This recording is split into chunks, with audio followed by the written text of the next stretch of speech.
अस्सलाम वालेकुम एवरीवन, कैसे हैं आप सब। आई होप आप सब खैरियत से होंगे। ठीक ठीक। आपको एक शॉर्ट अपडेट देते हैं बीटीसी के बारे में कि बीटीसी की क्या सूरत हाल चल रहा है। अभी तो जो है वो देखा जाए तो फुल क्या कहते हैं ब्लड एंड बाथ का सिस्टम चल रहा है। और जैसा कि मैंने आपको बताया था कि अगर इसने 28,500 का लेवल ये वाला तोड़ दिया, जो कि इसने देखिए 4 आवर की कैंडल जो है वो क्लोजिंग यहाँ पे दे सकती है, तो इसका जो नेक्स्ट स्टॉप है वो है आपका 27,800। ठीक है। और उसके बाद अगर इससे भी बुरे हालात रहे तो उसके बाद इसका दूसरा स्टेशन है 26,800। ठीक है। और एक माइनर सपोर्ट लेवल भी बनता है इसका, जो कि है 27,200 रुपये। ठीक है। ये इन 4 लेवल्स के अंदर अभी ये जा सकता है, पॉसिबल ही है, एक्सपेक्टेड है कि ये जाए आने वाले 3-4 दिनों में। 30 अप्रैल से पहले पहले ये एक्सपेक्टेड है कि यहाँ तक आपको दिखेगा या इस रेंज के अंदर दिखेगा, इन तीनों में से किसी एक रेंज के अंदर। ठीक है। मार्केट के अंदर अभी बहुत ज़्यादा सेलिंग प्रेशर है। ठीक है। क्योंकि अभी क्या कहते हैं यूएस की जो मनी मार्केट है उसके थोड़ी सी न्यूज़ आ रही है, लेकिन मैं उसके ऊपर थोड़ी सी रिसर्च करूंगा, उसके बाद फिर मैं आपको गाइड करूंगा। ठीक है ना। अब ये सुनने के बाद आपने इस तरीके से नहीं करना कि आपने डायरेक्ट शॉर्ट्स खोल देने हैं। ठीक है। तो इस चीज़ को ज़रा आप अपनी रिसर्च एनालिसिस करके उसके बाद जो भी स्टेप आपने लेना है, चाहे वो आप परचे बाय करने का ले या सेल करने का ले, ये आपके ऊपर डिपेंड करता है, लेकिन मेरा सिर्फ काम है का आपको एजुकेट करना। ठीक है। सो ये तो है अभी फिलहाल बीटीसी की मैंने आपको अच्छा अपवर्ड साइड की अगर मूवमेंट देखें, जो कि मुझे लग नहीं रही है, लेकिन फिर भी तो रेजिस्टेंस जो अब काम करेगा वो करेगा आपका 29,169 आपका एक रेजिस्टेंस काउंट कर रहा है। और एक मेजर रेजिस्टेंस जो काउंट कर रहा है वो कर रहा है 29,500 का, जो कि मेजर रेजिस्टेंस बन रहा है इसका। ठीक है। तो ये अगर अपवर्ड मूव भी लिया तो मैक्सिमम जो है वो 29,100। और इससे भी मैक्सिमम अगर ज़्यादा ही बहुत अच्छा कोई न्यूज़ आ जाती है तो 29,500, बस यहाँ तक इसका जो है जाने का इम्कान है। इससे आगे मुझे इसका अभी तक कोई सिनेरियो नज़र नहीं आ रहा है। ठीक है।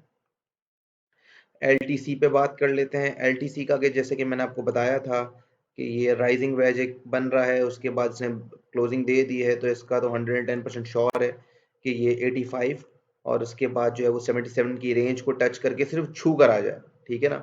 तो वो उसको तो आना ही है वैसे भी। ठीक है। तो अगर आपने बाइंग रेंज देखनी है तो आप इसको पहले जो है वो 85 से, ठीक है, उसके बाद 77 से, और बहुत ही कोई अच्छी मतलब एक बाइंग रेंज आपको मिल गई, अगर ये मौका मिल गया तो आपने छोड़ना नहीं है, 66 से भी इसको बाय कर लीजिएगा। 66, तीन रेंजेस बताइए, 66, 77 और 85, ये तीन रेंजेस मैंने आपको बताई है स्पॉट के अंदर बाय करने के लिए, अगर आपको एलटीसी के अंदर इंटरेस्ट हो, क्योंकि इसकी हॉल्विंग के बाद ये एक्सपेक्टेड जो है वो तकरीबन तकरीबन $150 के ऊपर बैठा हुआ होगा ये। इसकी अगर हाल्विंग होती है तो उसके बाद ये $150 के तो ऊपर होगा, 110% श्योर हूँ मैं इस चीज़ को लेकर। ठीक है। तो इस चीज़ को भी आपने देख लेना है। ठीक है। एलटीसी के बारे में मैंने आपको बता दिया। अच्छा। और मार्केट में इतना कुछ खास अभी न्यूज़ तो है नहीं, लेकिन फिर भी जो है वो मार्केट जो है वो डम की तरफ जा रही है। इसकी वजूहत ये हैं कि ऑल ओवर देखा जाए ना, अमेरिका के अंदर ऑल ओवर देखा जाए तो रिसेशन है, लेकिन वो खुल के अनाउंस नहीं कर रहे हैं। ठीक है। और जैसे कि आपको मैंने बताया था लास्ट वीडियो के अंदर, जेरेमी पाउल भैया जो है, ठीक है ना, उन्होंने ये नहीं बोला कि हम इंटरेस्ट रेट कम कर देंगे, उन्होंने बोला कि हम बढ़ाएंगे नहीं। इसका मतलब क्या हुआ कि मतलब थोड़ा सी मैनिपुलेशन हो रही है मार्केट के अंदर, लेकिन वो बता नहीं रहे, वो आहिस्ता आहिस्ता आहिस्ता आहिस्ता मैनिपुलेशन होगी। ठीक है ना। और फिर एंड के अंदर अमेरिका जो है ये अनाउंस कर देगा कि भाई रिसेशन हो गया। ठीक है ना। तो ये इनकी स्ट्रेटेजी होती है, क्योंकि अभी बैंक भी सारे कोलैप्स कर रहे हैं, ठीक सीधी सी बात है, तो इनको किसी भी तरीके से 2-3 पॉजिटिव न्यूज लानी थी मार्केट के अंदर। ठीक है। वरना वो कहते कि भाई आपके बैंक्स भी कोलैप्स कर रहे हैं, सारी चीजें कोलैप्स कर रहे हैं, फिर उसके बाद आप इंटरेस्ट रेट भी बढ़ा रहे हैं।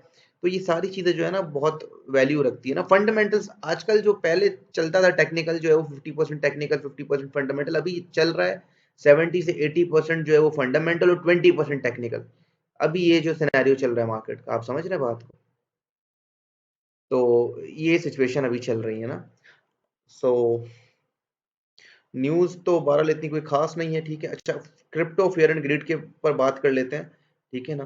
क्रिप्टो फेयर एंड ग्रीड का जो है वो अभी कल तक तो जो ग्रीड पे था, लेकिन अभी मार्केट डंप हुई है, तो उसके बाद जो ये 52 पर आ गया है।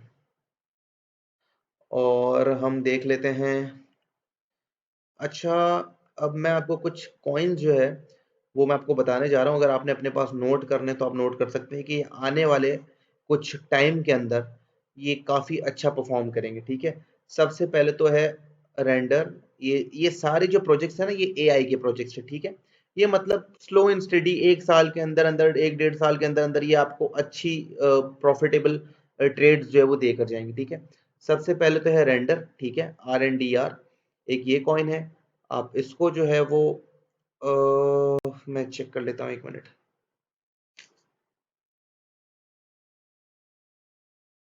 ये दो चार कॉइन्स हैं जिनके बारे में अभी बार, लेकिन ये है कि इसके ऊपर मैं फिर एक पूरी कंप्लीट वीडियो जो है ना आपके ऊपर, जिसमें मैं आपको एआई वाले जितने भी कॉइन्स है ना, ये मैं अभी उसकी वीडियो तैयार कर रहा हूँ। तो उसके लिए मैं मुझे थोड़ा सा टाइम चाहिए होगा।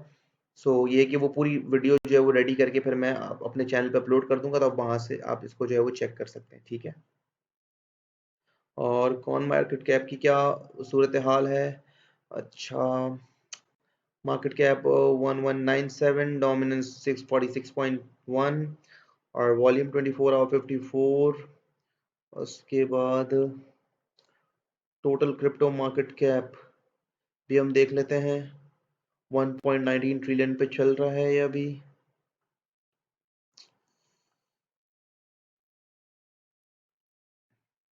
इथीरियम को देख लेते हैं। इथीरियम के क्या सूरत हाल चल रहे हैं। इथीरियम की रेंजेस मैंने आपको इथीरियम की मैं आपको रेंज बता देता हूँ आज, ठीक है। 1854 पहला बाय ऑर्डर यहाँ पर लगा दें आप 1854 पे, ठीक है। अभी जो है वो परचेजिंग का टाइम है। अभी आपने फ्यूचर इधर उधर नहीं जाना कहीं भी, अभी आपने सिर्फ परचेजिंग पे फोकस करना है, क्योंकि मई के बाद इसको उठना है। मई के बाद ये आप फिर अफसोस करेंगे कि मैंने यहाँ से खरीदा क्यों नहीं, ठीक है। तो पहली रेंज मैंने आपको बताई है, 1854 से थोड़ा खरीद लें। उसके बाद 1777 से थोड़ा खरीद लें। उसके बाद अगर बहुत ही अच्छी मतलब बाइंग रेंज जो है वो बहुत ही बेहतरीन बाइंग रेंज जो है वो इसकी 1700। और इसकी अगर मतलब बिल्कुल एंड ही हो जाता है, ठीक है ना, और ये आ जाता है 1600 पे या इस रेंज में 1600 पे या 1550 पे, ठीक है, इस रेंज पे आ जाता है। तो आपने यहाँ से इसकी बाइंग कंसिडर कर लेनी है। मतलब ये दो चार रेंजेस है।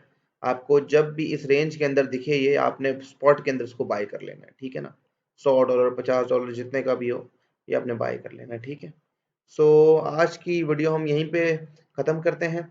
आप काइंडली मेरे चैनल को सब्सक्राइब कर लीजिएगा, वीडियो को लाइक कर दीजिएगा। इंशाल्लाह फिर मिलेंगे नेक्स्ट वीडियो के अंदर। तब तब के लिए अल्लाह हाफिज़, थैंक यू।